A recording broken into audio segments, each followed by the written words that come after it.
साथियों, रूस और यूक्रेन के बीच युद्ध के आज 1503 दिन हो गए, जबकि ईरान युद्ध का आज 38वां दिन है।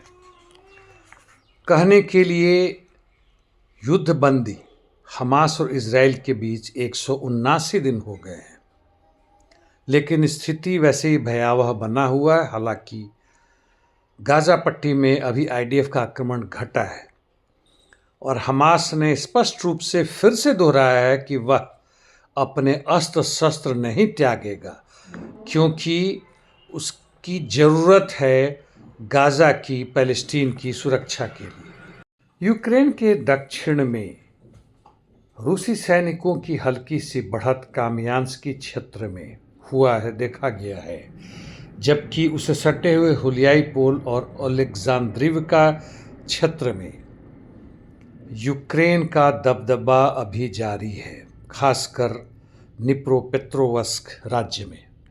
पूर्व में यानी पोक्रोवस्क, कॉन्स्टेंटिनोवका, स्लावियांस्क की तरफ कोई भी महत्वपूर्ण परिवर्तन नहीं हुआ। लाइमान में भी रूस की पकड़ मजबूत है, लेकिन कुछ खास प्रगति नहीं है। कुपियांस्क में रूसी सेना थोड़ी सी आगे बढ़े हैं।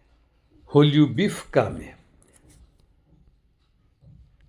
उत्तर में यानी वोल्चांस्क और सुमी क्षेत्र में स्थिति तकरीबन वैसे ही है जैसे हफ्तों से चली आ रही है और इंटरडिक्शन मिशंस बहुत ज़बरदस्त जारी है।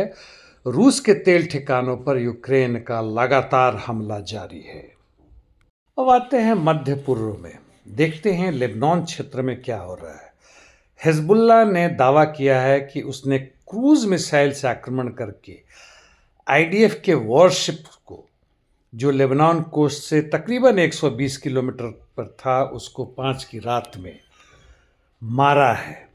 पर इजराइल की मीडिया का दावा है कि उन्हें इसके बारे में कोई खबर नहीं है। संभवतः यूके का वॉरशिप एचएमएस ड्रैगन, डायमंड या डिफेंडर जो भी हो, उस पर संभवतः इन लोगों ने मारा है। हालांकि यूके ने इसको कहा है कि गलत खबर है, यानी इजराइल के वॉरशिप को ही मारा गया है। इस बीच में उसने एफपीवी यानी फर्स्ट पर्सन व्यू वाले ड्रोन का वीडियो जारी किया है, जो कि तकरीबन 10 दिन पहले उसने 2 आईडीएफ मरकवा टैंक्स को मारा था। हिजबुल्लाह ने वैसे एम्बुश करके दक्षिणी लेबनान में अभी आईडीएफ के सैनिक नदी को क्रॉस कर रहे थे, उस पर आक्रमण किया और भारी क्षति पहुंचाई और काफ़ी मात्रा में उनके आर्म्स अम्युनिशंस भी सीज कर लिए, जिसे हम वॉर ट्रॉफी कहते हैं। आईएसएफ ने एक अनुमान के हिसाब से कहा है कि हिजबुल्लाह हर रोज़ 200 रॉकेट लॉन्च कर सकता है और यह तकरीबन 5 महीने तक लगातार कर सकता है। जी हाँ, अमेरिका ने अपने पायलट को काफ़ी अंदर जाकर तकरीबन 400 किलोमीटर ईरान में छुड़ा लिया या वापस लेके आए हैं, रेस्क्यू कर लिया, लेकिन इसके बदले में उन्हें भारी संख्या में 4 से 5 हेलीकॉप्टर, फाइटर प्लेन्स और दूसरे तरह के प्लेन्स भी त्यागने पड़े, मारे गए हैं। ईरान ने हालांकि अमेरिकी इस दावे का खंडन किया है, लेकिन ऐसा लगता है कि उसका पायलट छूट चुका है। इस बीच में यूएस और इजराइल लगातार ईरान के ऊपर आक्रमण कर रहे हैं, उनके इंडस्ट्रियल क्षेत्र पे, सिविलियन पॉपुलेशन और सिविलियन स्ट्रक्चर पे तथा तेल के अन्य ठिकानों पर।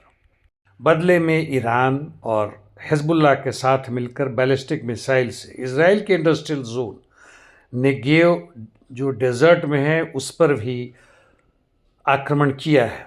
इस बीच में यह भी खबर है कि इजराइल ने कहा है कि पिछले 24 घंटों में उसके ऊपर आक्रमण तेज हो गया है ईरान के द्वारा। और दूसरी खबर यह भी है कि ईरान इस बीच में क्रूज मिसाइल्स काफ़ी दागे हैं, 4 कुवैत पर, 2 कतर पर, 1 यूएई तथा 1 सऊदी अरबिया पर। कारण जो भी हो, संभवतः क्रूज मिसाइल काफ़ी हैं, उनकी खपत वह करना चाहते हैं या दूसरी तरह से एक्सपेरिमेंट कर रहे हैं, क्योंकि यह काफ़ी नीचे से जा रहे हैं, इसलिए संभवतः इनका इंटरसेप्शन अब आईडीएफ नहीं कर पा रहा है।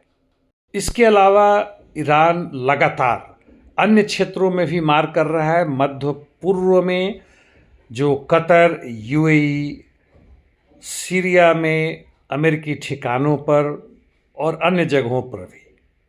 कल सीरिया के रेसिस्टेंस फोर्सेस ने अमेरिकी बेस, एयरबेस पाल्मीरा में, यानी जो सीरिया में है, उस पर आक्रमण किया और वहां से अमेरिकी सैनिक भाग खड़े हुए जॉर्डन को।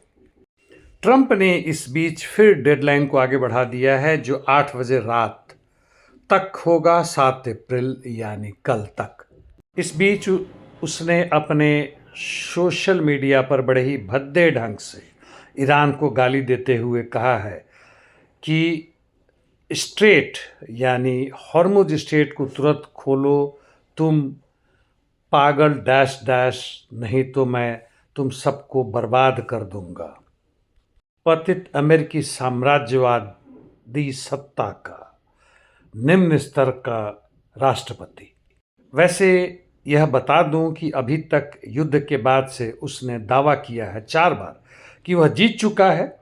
उसने 6 बार दावा किया है कि युद्ध बंद करेंगे और 6 बार और भी की उसने क्रिटिसाइज किया है नेटो को कि तुम कायर हो वगैरह वगैरह। आधे दर्जन से अधिक सैनिकों और अधिकारियों को, मंत्रियों को वो अपने सत्ता से भी हटा चुका है। धन्यवाद।